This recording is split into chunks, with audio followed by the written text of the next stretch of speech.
नमस्कार, आप देख रहे हैं 9 भारत टीवी और मैं हूं आपके साथ नंदिनी। मिर्जापुर से बड़ी खबर। पूर्व राज्यपाल कलराज मिश्र आज पहुंचे विंध्याचल धाम, जहां उन्होंने सविधि माता विंध्यवासिनी के दर्शन पूजन किए। कलराज मिश्र ने कहा कि माता विंध्यवासिनी की कृपा से ही देश और प्रदेश में खुशहाली बनी हुई है। उन्होंने बताया कि वह नियमित रूप से मां के दर्शन के लिए आते रहते हैं और मां से देश की समृद्धि और शांति की कामना करते हैं। इसके साथ ही वक्फ बोर्ड में हो रहे संशोधन को लेकर भी कलराज मिश्र ने बड़ा बयान दिया। उन्होंने कहा कि इस संशोधन का मकसद वक्फ की संपत्तियों को व्यवस्थित और सुरक्षित करना है। उनका कहना था कि जिनके पास संपत्ति है उसका लाभ समाज के गरीब तबके को भी नहीं मिल पा रहा है। भ्रष्टाचार और अनियमितता के कारण कुछ प्रभावशाली लोगों ने इन संपत्तियों पर कब्जा जमा लिया है। संशोधन के माध्यम से सरकार सिर्फ वक्फ संपत्तियों की सुरक्षा चाहती है, न कि उन्हें अपने अधीन करना। उन्होंने साफ कहा है कि केंद्र सरकार का उद्देश्य है कि वक्फ की संपत्तियों का लाभ सही मायनों में मुस्लिम समाज को मिले। कलराज मिश्र ने यह भी कहा कि कुछ लोग इस संशोधन का विरोध करते हैं इसलिए क्योंकि उन्हें डर है कि उनका कब्जा खत्म हो जाएगा और जो लाभ मिल रहा है वो छिन जाएगा। उन्होंने इसे खतरनाक खेल बताते हुए कहा कि मां विंध्यवासिनी के धाम में इतने वर्षों से आ रहे हैं, क्या कहना चाहेंगे जिन कॉरिडोर के बारे में?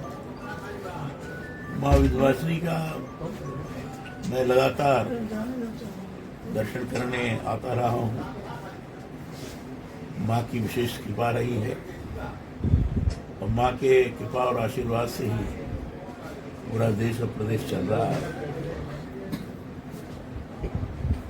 मां का दर्शन और भी सुविधा तौर पर लोग कर सकें, इस दृष्टि से उत्तर प्रदेश शासन और केंद्र शासन, विशेष रूप से मोदी जी और योगी जी दोनों ने इस ढंग से निर्माण करवाने का प्रयास किया ताकि देखने में भी सुंदर लगे और साथ ही साथ मां के दर्शन करने में किसी भी प्रकार की बाधा पैदा न हो, सुविधा पूर्वक लोग जा सके, ये व्यवस्था की।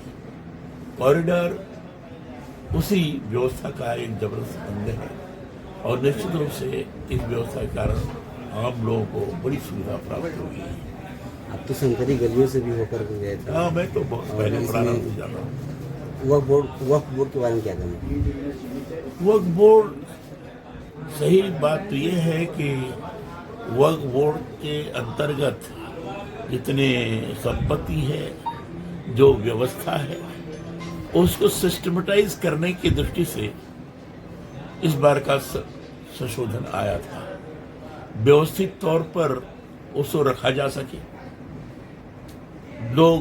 दूसरे लोग इसको दूसरे ढंग से दुरुपयोग न कर सके, इसलिए अधिकाधिक जो सामान्य मुसलमान लोग हैं, गरीब परिवार के लोग हैं, उससे लाभान्वित हो सके, इस दृष्टि से वर्तमान संशोधन लाया गया।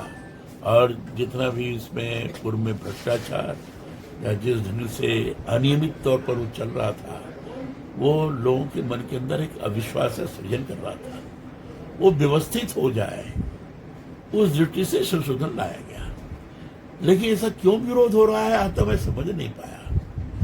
ये हो सकता है कि बड़े बड़े लोग उस संपत्ति का दुरुपयोग कर रहे थे, दिखाते थे कागज के अंदर कम पैसा, कम धन, लेकिन वो तो लाखों करोड़ों की संपत्ति को बहुत कम दाम में दिखाते थे। उसका लाभ वो अपने ढंग से उठाते थे, सामान्य जन नहीं उठा पाता था, सामान्य मुसलमान नहीं उठा पाता था। ये सारी चीज समझ में आई और इसलिए वक्फ बोर्ड के माध्यम से, संशोधन के माध्यम से वो नियंत्रित हो जाए, व्यवस्थित तौर पर चल सके, इसके लिए संशोधन किया गया है। इसमें कहीं वक्फ बोर्ड की संपत्ति को लेने की या कब्जियाने की ऐसी न तो कोई मंशा है, न उस प्रकार के संशोधन के अंदर प्रावधान है।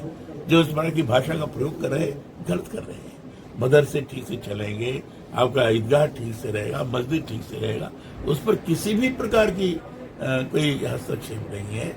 सारी संपत्ति व्यवस्थित तौर पर ठीक से उसका उपयोग हो सके, इसके नियम बनाए गए हैं, उसका जांच पड़ताल ढंग से हो सके, इसके लिए बनाए गए हैं।